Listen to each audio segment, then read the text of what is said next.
So now that you've finished your bow, you'll of course want to take it out and test its performance. And this bow that I made shoots really well. It's accurate, it's fast, and it's really smooth. And the arrows go right where I point them, so I'm really happy with how this bow's turned out. Now, if you're a beginner, one of the most common problems you'll have is the bow that you made actually turns out being too light. So if you wanted a bow that, say, pulls 50 pounds, it might very well pull 35 or 40. That's okay, it happens. Take what you learned from this bow and apply it to your next one. Very rarely do you ever create the perfect bow the first time out. And it's a learning process. Every bow you make, you'll learn a little bit more. So with practice and perseverance, you'll be able to make a bow like this one. Now there's a couple design modifications that I want to tell you guys about that will make your bow a more effective hunting weapon. First thing is a narrowed handle. If you see here where my hand fits, I've got a little indentation here. That's where my arrow pass is. Now you'll notice that it's in a little bit. This makes the bow more center shot, makes the bow more accurate, so the arrows don't have to flex as much when you shoot them, which makes the bow more accurate. The second thing I want to talk to you about is the tips. If you can get your tips as narrow as possible, make them slightly thicker than the rest of the limb. This will actually help reduce hand shock and make the bow faster. You have less weight out on the tips, which means you're throwing less weight forward. The lighter you can make these tips, the faster your bow will shoot per pound. So that's very important. Make your tips as light as possible, narrow but stiff enough, just stiff enough that they don't bend. That will help increase the performance of the bow and make it faster, and it'll have less hand shock. Another important element for your hunting bow that you'll want is you want to wrap your handle with leather or some type of other soft material. This will quiet the sound of the arrow going over the bow as you shoot.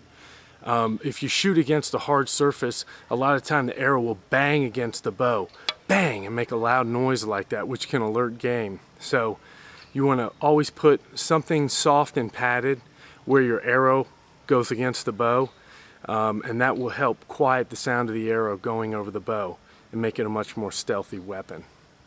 Now first off, you'll notice this bow would still have a lot of the rasp marks in it, and it's really rough. So first thing we need to do is scrape these rasp marks out of this bow and smooth it down.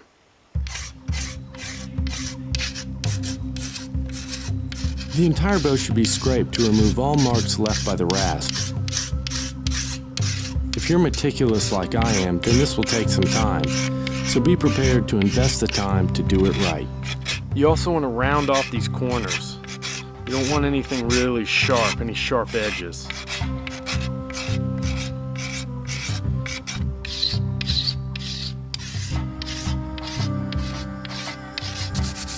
After the rasp marks have been removed, sand the entire bow, beginning with 100 grit sandpaper, and progress to finer and finer grits, finishing off with 600 grit.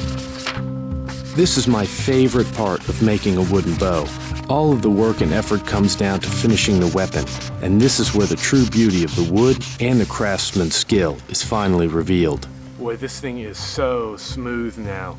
I've taken it down with progressively finer grits of sandpaper, and it is just velvety soft. Wow, it feels great. To finally finish the bow, I cut a long strip of brain-tanned deerskin with a sharp flint flake. This will be wrapped around the center of the bow to create the grip.